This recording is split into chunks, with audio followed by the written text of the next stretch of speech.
Wow. Talk about curb appeal. In Las Vegas, Nevada, bold is beautiful, and local artisan Tony Malici's glass sculptured doors are just that, bold and beautiful. Glass is considered the glamour medium. It has a lot of qualities as far as light reaction and refraction and reflection. Layered glass creates the look of movement in Tony's custom-made doors. He's only one of a handful of people in the world doing this type of work, and plenty of high rollers have taken notice and ordered up these unique pieces for themselves. The door is really the first statement that you see in a home. They're one-of-a-kind doors, pieces of art. Tony's love of art has been a lifelong passion. I've been creating sculptures and doors since 1987, and I've been creating artwork since I was in second grade. Early on, I was able to draw really well, and there was even a case where I took a picture into school and everybody thought I traced it. Eventually, his drawing turned into a full-time career, with glass becoming the main medium of his work. And you can say this Las Vegas native has hit the jackpot. His work is on display at City Hall and the Las Vegas airport. His client list includes Bill Gates. Tony's uncommon pieces get plenty of positive attention, and his artistic vision remains crystal clear. I try to create pieces that are unique, that have passion and beautiful form.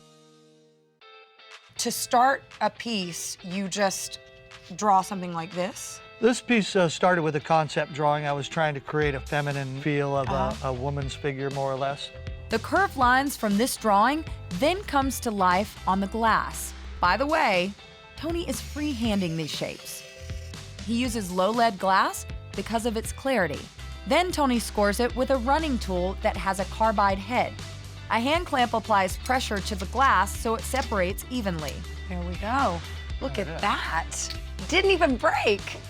Didn't even break. It's amazing. Well, it broke, but it broke perfectly. And how many pieces are we working with here? 120 pieces will go into the one side and then another 120 pieces on the other side. What's the weight of something like that? Let's just say for one door. One door is probably about 350 pounds. And you lift that all by yourself? No. I could, but I'd be bent over for days after. Now it's my turn to work with Tony's tool of the trade. Good. Get in the middle. Go on top of your score and run it. Just press a little bit, not too much. Watch it run a little. Okay, now go. Okay. Now go to the other side.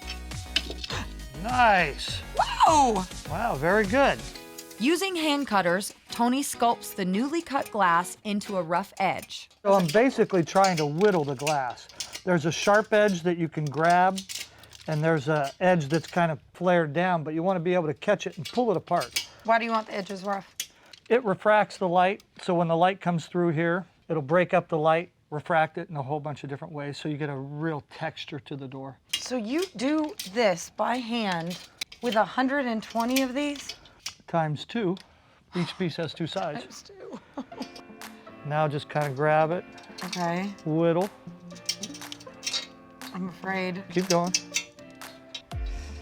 This is not easy. Okay, this might be one of the toughest things that I've ever done on this show. Next, the edges are smooth so they can be handled without cutting anyone. A mini grinder is used for smaller pieces. Once the edges are smooth, it's time for laminating. An adhesive glue is applied to the glass. Or just gluing. I mean, what could possibly go wrong? Well, if you get it out of alignment and it doesn't feel right, because I feel the sculptures, I actually don't, it's just not a visual thing. And if you can feel it, you'll be able to see it. And if you see it, then it looks like your eye's drawn to it and it'll look like a mistake. With the glue in all the right places, the glass is stacked. It's a very critical stage because all that time and effort can be for naught if you don't get it right. I see the form. Looks like there's movement now. Finally, the stacked glass is cured with an ultraviolet light, which hardens the glue. So we've done a lot to accomplish what we have for this little piece of glass. Can you imagine doing this for a big door? 120 pieces. On average, a set of doors take about 8 weeks to make, and then when they're done, they're rock solid, strong, and stunning. Tony's handles are as unique as the doors they open.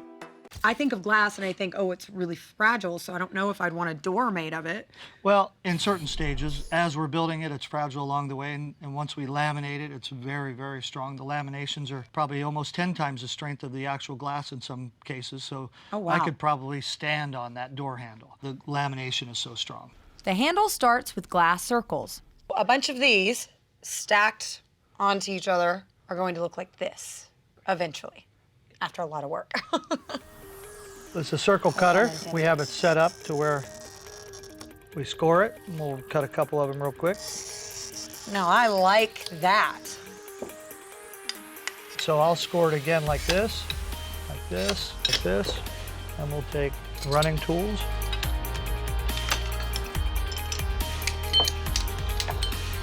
There's a piece.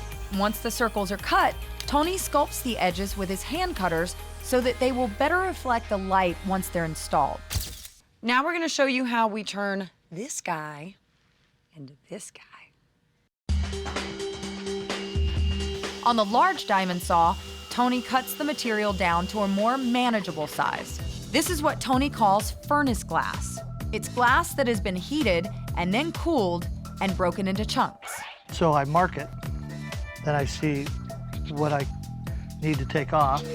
Then on a diamond disc, he grinds the glass to a smooth surface. These are all industrial diamonds on here. Diamond really cuts glass well. What does the water do? Keeps it cool. The glass is ground on 5 different diamond discs, each time getting just a little bit smoother. Boy, it takes a lot of work to take just that out. How many more hours will it take me to go from here to here? 3 hours. For me or for you? For me. Add 10.